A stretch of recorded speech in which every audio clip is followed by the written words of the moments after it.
What's up, guys? MrGimms back again, and today I want to talk about the recent PTB, the 6.1.0 PTB, with the idea that there's going to be a meta change in the perks and the way we use things within Dead by Daylight, and also a couple of little changes as well.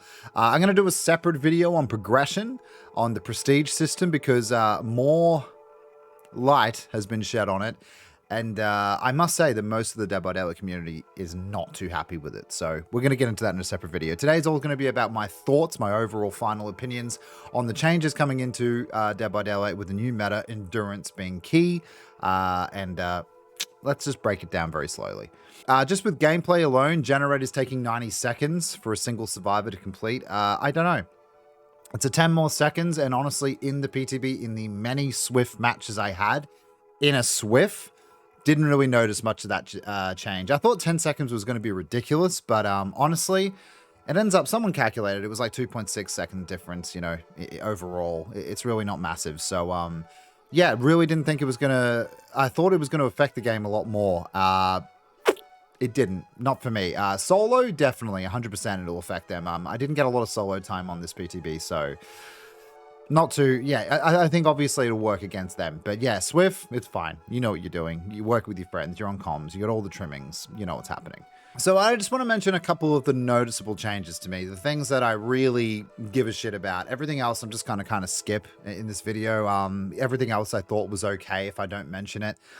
Because this was a large patch and I just want to talk about the things that I think are going to cause problems, and if I can find something, I'll talk about the things where I think is really good.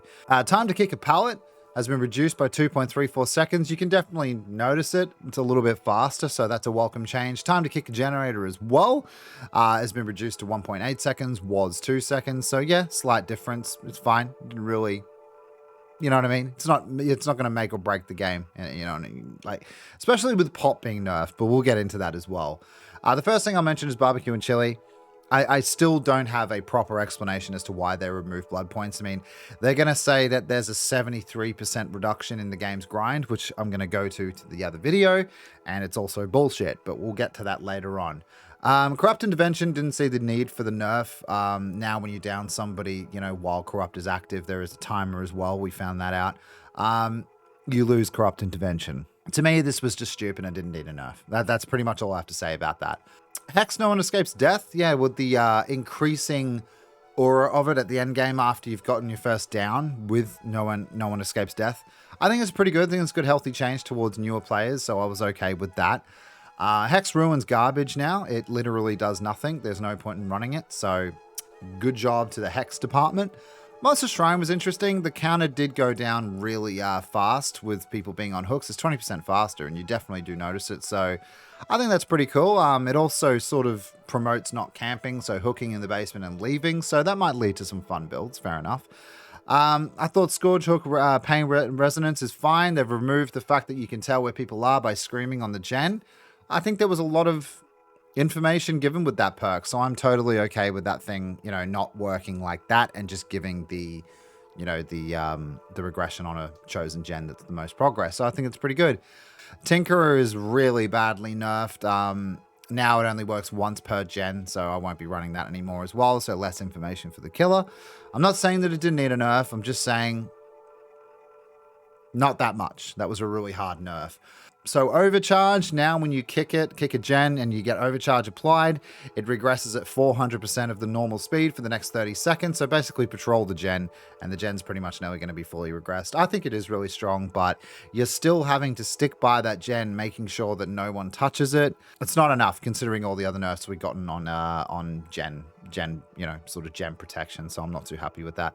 Borrowed time, you know, we're going to stack that with the already base kit as well to increase time on endurance and haste. I think it's kind of bullshit. I don't know. Is that classed as a nerf? I'm not sure if they've classed that as a nerf. I'll have to see what they say. Decisive Strike is a bit trash. It's been removed from it's been changed from 5-second stun to 3-second stun. If you do any conspicuous activities now, you lose DS just like before. And also it doesn't work at endgame collapse. So that's kind of cool as well. I like that part, but I think overall it's a massive nerf. 3-second DS It's not that long, guys. You got to count the time that the survivor does it and falls off the shoulder as well. So it's like 2.5 seconds. Dead Hard is so disappointing what they've done with it. I think personally, in my opinion, please don't attack me in the comments, I think it's a hardcore nerf. I am a killer main. I'm a killer-minded player, though I do play Survivor a shit ton lately. I just think I would rather the old Dead Hard, and that's really saying something because it really does annoy me. It's obvious when they're going to do it. They're locked into that probably the most ridiculous animation I've ever seen in a video game before. Compare that with just basic killer knowledge. You know when they're going to do it. So now survivors will most likely do it at a pallet and at a window, and, you know, tough cookies if they don't get into there before then. So most survivors will, you know, do it at pallets and windows now. But if they do it at a window, you can still sort of time it and know when they're going to finish with the animation. And that animation, man, I can't say much more about it. It's just, it looks like shit. It feels like shit. And it just makes the game look really stupid, in my opinion. More stupid than it already does sometimes. So for me, I thought Dead Hard was a really bad direction. And then obviously, yeah, you pair that with other things as well, but we'll get to that. And then Dead Hard if you get it, obviously. That is hard to watch. Go on. Do you know how stupid that looks? Oh my god. Save me.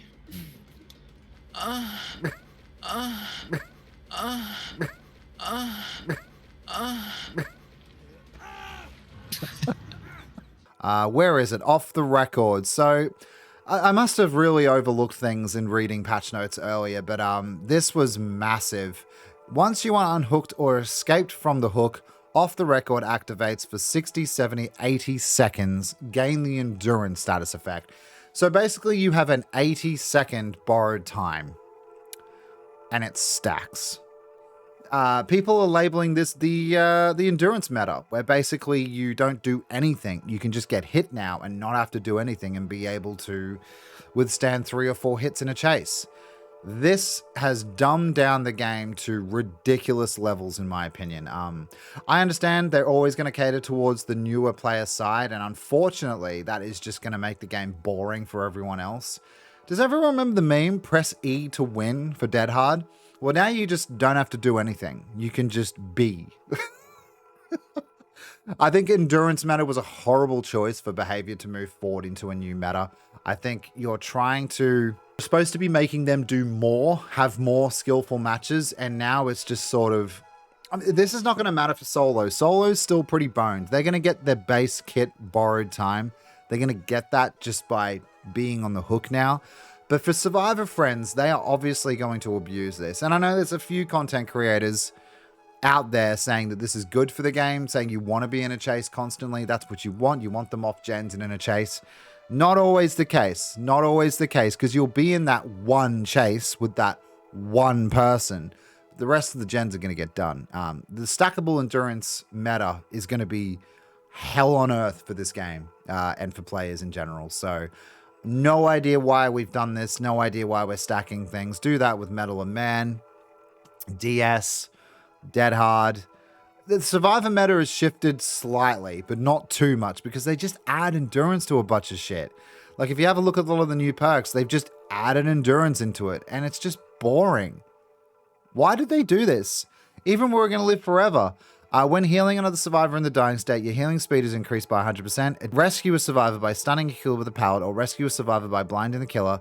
With this perk's secondary function is active, healing another survivor out of the dying state grants them endurance for 10 seconds and deactivates the secondary function. It's just more endurance piled up to sort of fix little loopholes, and in general, I'm just going to be so bored with this. Pair that with the killer side, man, and just every single gen perk that we have at our disposal has basically been nerfed. I don't feel too confident that gens are going to be sticking around in sort of the higher end cap skilled players. I'm really worried, guys, because I'm not going to lie, I couldn't wait to finish testing in PTB. I had an absolute bore of a time in game. Thank you to Charlie and Tizer, because you guys really picked up the mood. You guys were brilliant for the help with testing. But apart from that, I couldn't wait to go back to live, because I thought this was dog shit. And this is just one man's opinion. You don't have to shoot me. Heaps of people have asked me to finally post a video on it because I really wanted to think on it and just sort of get an honest answer for you guys. Yeah, absolute bullshit. I'm going to make another video though, and it's going to go over the prestige system and kind of the lie that we've been fed about it and how the grind has been reduced by, what is it, 73% is what they said?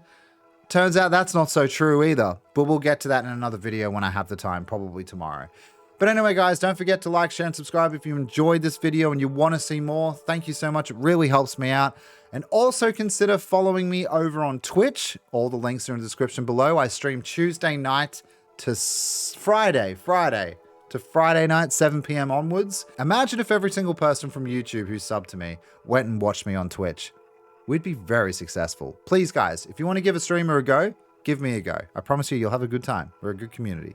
But anyway, guys, like always, I'll see you in the next one. Hope you have a good day, and I'll see you in the stream right now. Go on. Click the link in the description. Do me a favor. All right, guys. Love you all. See you later. It's like you get less distance, but the animation goes for longer, and you're like stuck in that animation. You can't do anything.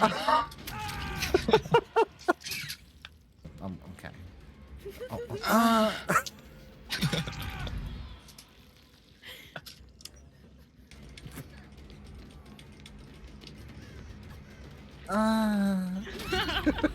You can just wait, like it does. There's no baiting it out anymore. But it does the same. Not to hit me. It does the same thing as it did before, but it's more obvious now.